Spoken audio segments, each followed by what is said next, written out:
I'm Alexa and welcome to Sandals and Steel Toes. In today's video, I'm going to be sharing with you my seed order from Baker Creek Heirloom Seeds. So I have 20 seed varieties here for different plants that I'm going to be planting in my home garden in Northeast Ohio Zone 6A in this 2023 gardening season. And so I'm just gonna kind of talk through each one of these, show you the seed packet and a little bit about it, why I chose it. So first I've got Texas Early Grano Onion.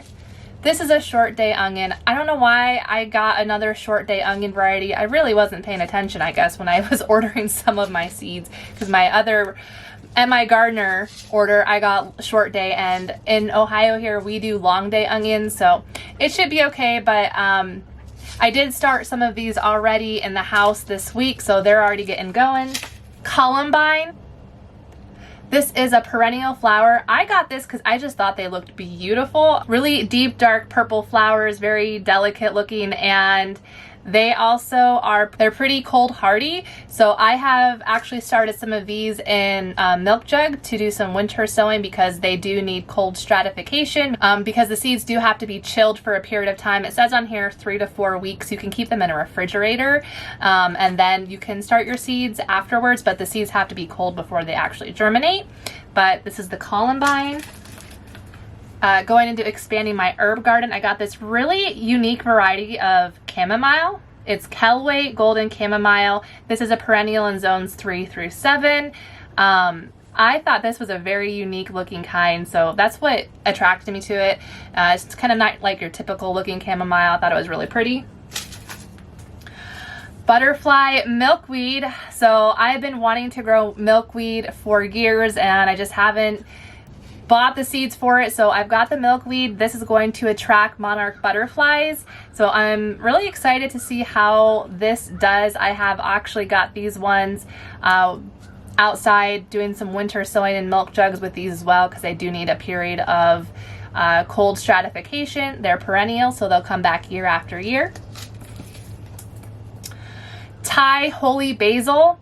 I have been trying to grow this for about 2 years now, and I don't know what I've been doing wrong, but I've been doing something wrong with the holy basil. I've had a really hard time getting it to germinate. So I have another seed packet. I'm going to try again. Maybe this is the year that I will actually get to experience the legendary holy basil, because I've heard for like 3 years how amazing this stuff is and how good it is and how wonderful it smells, and I have yet to ever experience it for myself. So fingers crossed on the holy basil. Beets, Detroit dark red beets.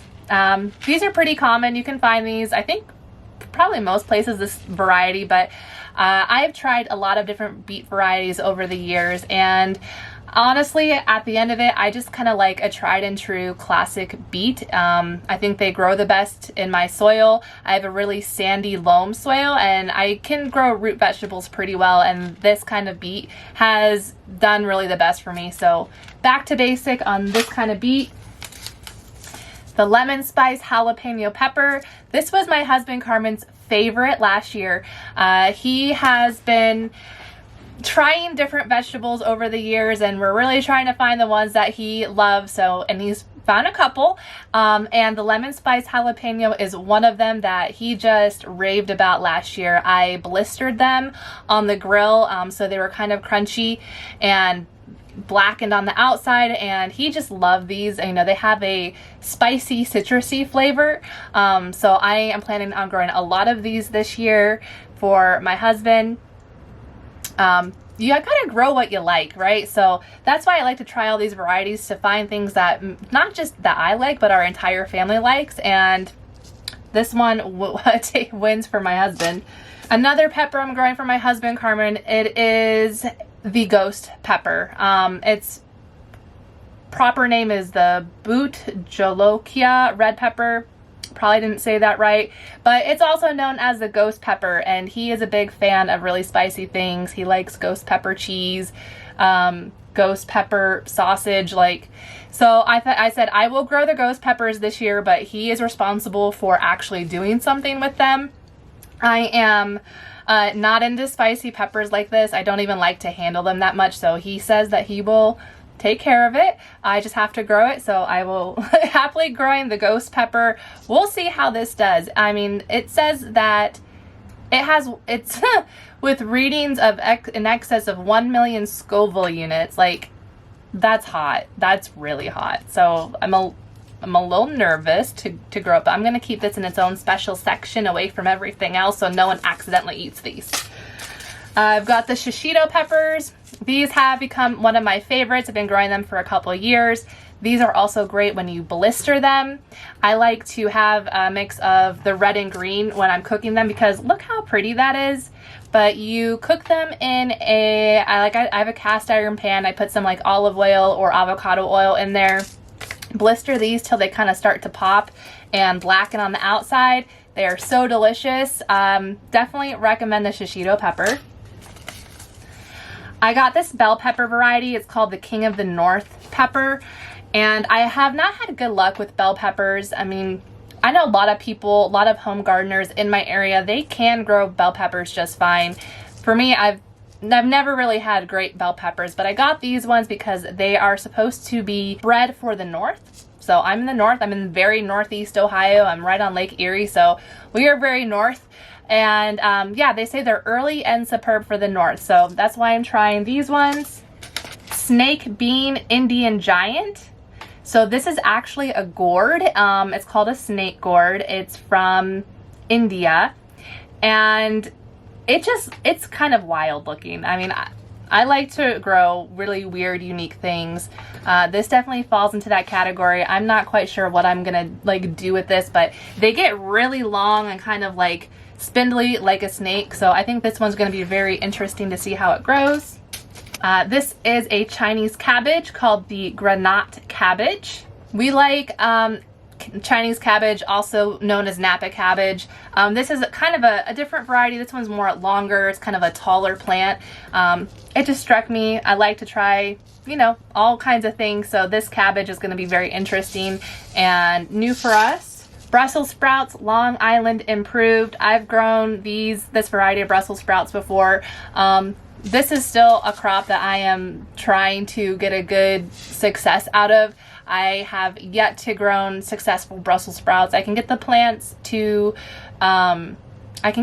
germinated and started, and I get them out in the garden, but at some point they just don't make it big enough to be able to live through the summer, and then the cabbage worms are all over them and then they die. And I've tried them in the fall, and I haven't gotten them to the point where they're big enough in the fall so that they can withstand the frost. And it's just, I'm going to keep trying on the Brussels sprouts. Every gardener is different on what they have more expertise in growing and not growing. Brussels sprouts is not mine, but I'm going to get there. So for tomatoes, I've got the Cherokee Purple tomato.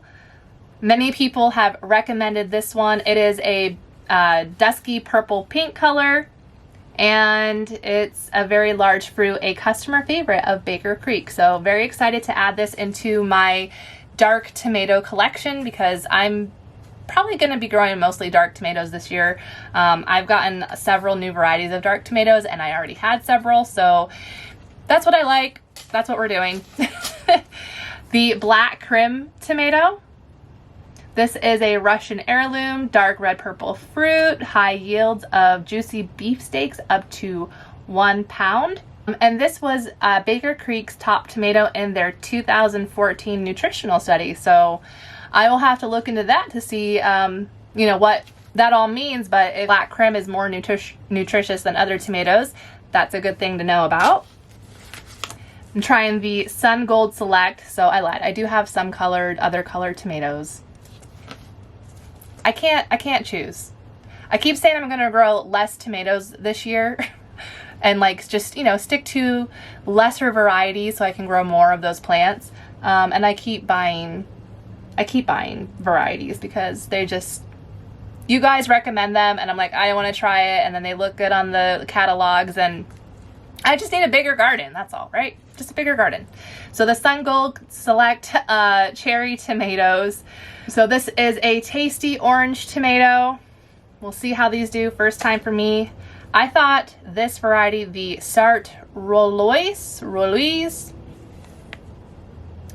These are beautiful. I love how it's so dark purple on the top and the bottoms are this yellow. Like the color contrast is amazing. So it says they are sweet, fruity, complex with just the right acidity. They have a tropical sweetness with high antioxidant content. Large beefsteak, winner of the 2020 taste test from Baker Creek. So I will be the judge of that later on this year when I do my own taste test on these.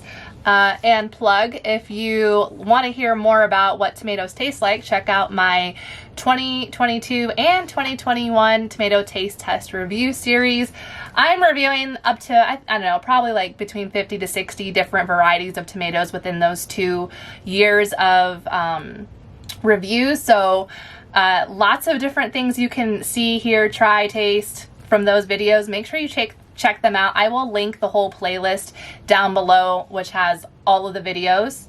And we have the Rosella Tomato. So this is a dark cherry tomato, dark red color, kind of purpley. They describe it as having a smoky blush. So I like that. And adding to my dark tomato varieties. And then Baker Creek is really great, and they send you free seeds with your orders when you spend a certain amount. They'll send you some free seed packets. So I got the spoon tomatoes as one of my free seed. Look how tiny these actually are. These tomatoes fit on your spoon, and I've heard people say that they grow well, but like they are very tedious and time consuming to pick these tiny tomatoes off the plant. I think I'm gonna grow this in a pot by my house, because if it's out in the main garden, I will probably never take the time to actually go out there and pick it. So if it's by my house, I might, and just use it for kind of snacking, but I think that's fun. And then lastly, the Hedo Tiny Bok Choy. So look at those tiny little bok choys. These would be really cute to grow in little cups and kind of line them like in the windowsill. So if like you live in like an apartment or a small place where you can't have a lot of big plants, these tiny bok choys are actually really cute and, you know, good for windowsills. Get some greens in ya. All right. So those are all the seeds that I got from Baker Creek Heirloom Seeds. If you want to order any of these or just check out their catalog, it is www.rareseeds.com. I'm not sponsored by them. I just really like all the varieties that they have to choose from. I've grown their seeds for a few years and they've always done really well. The plants have done well, so definitely recommend checking out Baker Creek Seeds. And make sure you subscribe to my channel, Sandals and Steel Toes, so you can keep up with me through this gardening season and see how all of these plants do. I am also on Instagram and Facebook as Sandals and Steel Toes, and you can find me on TikTok at Lex in the Garden. And please be sure to like and share this video so more people can hear about all of the great seeds and plant varieties there are out there. I mean, there are tons of different food options out there in the world. Let's start eating them, right? All right, thanks all for watching this video. Have a good day, and I'll talk to you next time. Take care. Bye.